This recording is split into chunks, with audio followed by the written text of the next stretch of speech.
Good morning, good evening, and good afternoon. We are back with another video. It's your boy Chico Restorations. Today we're going to be talking about how to build a reputation for a shoe cleaning business. About a month ago, I got a DM from a supporter of mine asking, can I do a video on how to build your reputation? And these are some of the things that I have learned to grow me personally, and things that I do and what I think will work best for your business. So what I have for number one is you want to provide a quality service. So when I speak on you want to provide a quality service, that means you want to make the customer feel that they are in good hands when they're giving you, the shoes, and you're providing the service for them. There's no better way than that than providing a quality service.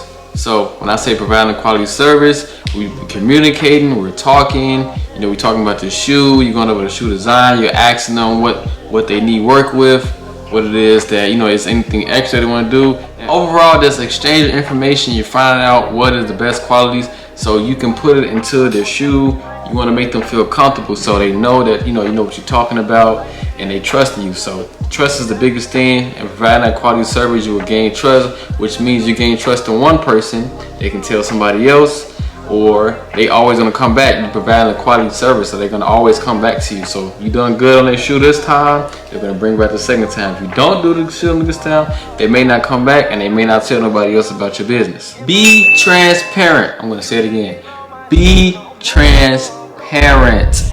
If you cannot do something or you cannot provide something, let them know. Do not try to do something to somebody else's shoe that you're not capable of doing. You're not being transparent with yourself, you're not being transparent with the customer, and it's going to be all bad on both ends of the stick. So if somebody may ask you, hey, I got my shoes are yellowing and I want to re-ice them, can you re-ice them for me? Now at home you may not have an icing kit, you may try to use the sun or something, but you may not have worked on your qualities of icing the shoe yourself and doing it well enough to where you can provide it to your customers. So you may take in a shoe, you may try to ice it for something that you've seen on YouTube, because you still may be building up your shoe business, you're still learning, and then you may damage the shoe or something, and now you have to explain that to the customer, and it's just a bad feeling. It's a bad feeling. Honestly, when I first started, I didn't have a lot of mistakes, but a lot of my mistakes came from practicing on my own shoes. So if you can't do something, be transparent. Like, I see what you want, but I cannot provide that service to you, but I could recommend it, or they may just have to find somebody else. Know your limitations, be transparent, and things will work out. Now 3, once you got all of that down, you can provide a quality service, and you can be transparent, you get some trustworthy, you're being trustworthy with your customers, everybody you come across. Next, I suggest that you build your social media presence. So I want you to get everything down first. You cleaning, building up your experience. You got a couple shoes, you got a little buzz, people may know you. So now it's time to start taking pictures and posting your shoes online. So building your social media presence. When you're building a social media presence, you want to build a page. You want to jot everything down. Get your bio together, make it look all nice and professional. State where you're located if you want to. You may be global. State what you provide. You want to state your prices. You want to put everything in your bio to have it looking nice and fancy. That way you can draw more people in. Your page look all nice and cleaned up. You don't want to have a jacked up looking page, because people tend to shy away from things that kind of like look a little loose on the end. So you want to have your whole page clean and cut. So the first social media platform that you can use is Instagram. Instagram is a place that I started. I started back in school, and the first thing that I made was an Instagram page. There's where I posted many of the shoes that I've done. I posted reels. I still post reels, but I feel like reels is the biggest thing and key when you make your Instagram page, because it's kind of like scrolling thing, like you scrolling through a story and they may come across your video. Reels definitely bring in a lot of viewers to your page, that way they can check it out. So reels is like the bait. You're fishing, you're throwing out the bait. The reels are the bait. You're bringing everything in. You bring in the fishing. You bringing the people in. And once you hook them, you bring in. They come to your page. They may follow. And they may ask for your service. 2, I think Facebook. You could join Facebook groups. That's kind of where I started as well. Facebook groups, I wouldn't say it kind of builds reputation because you're in there with other shoe people. but it's definitely a good place to communicate and network with other people. You may can learn stuff from other people. You may can give stuff to other people. They may can give you tips. You may can give them tips.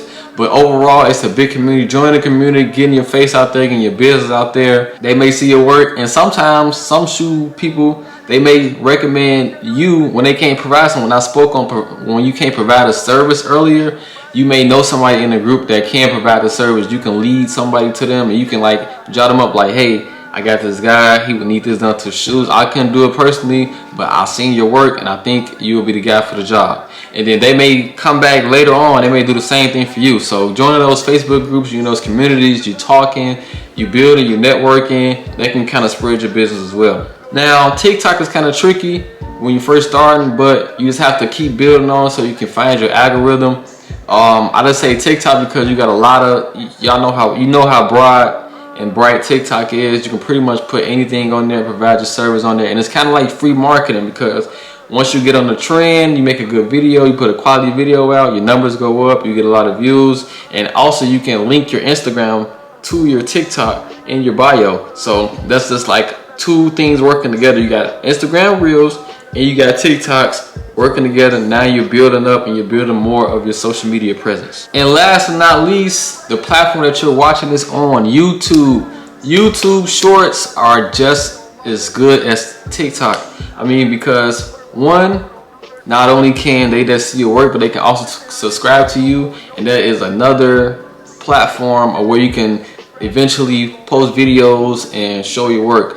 I didn't start YouTube right out when I first started. I went about a year before getting on YouTube and even creating videos because I didn't want to create videos just yet. I would just focus on building up everything and learn as much as I can before I would start providing videos on how to clean shoes. And also, when you're posting your videos, this is a trick I like to do. I want to give it out. What I would do is I would make my video first. I would make my long video that would go on my main page, and then I will create snippets and clips of the videos that I have posted to draw folks in with those shorts. So it may be, your video may be 10 minutes long, but your short may be 1 minute long. You may just go through you doing cut scenes or before and after, and people may want to see how did you get there, and you can link them right to your video. So now you're building a super bigger, and they also can subscribe to you, and they can also learn tips and tricks on how to clean shoes. And some people, they just genuinely like what you're doing, they just want to support you.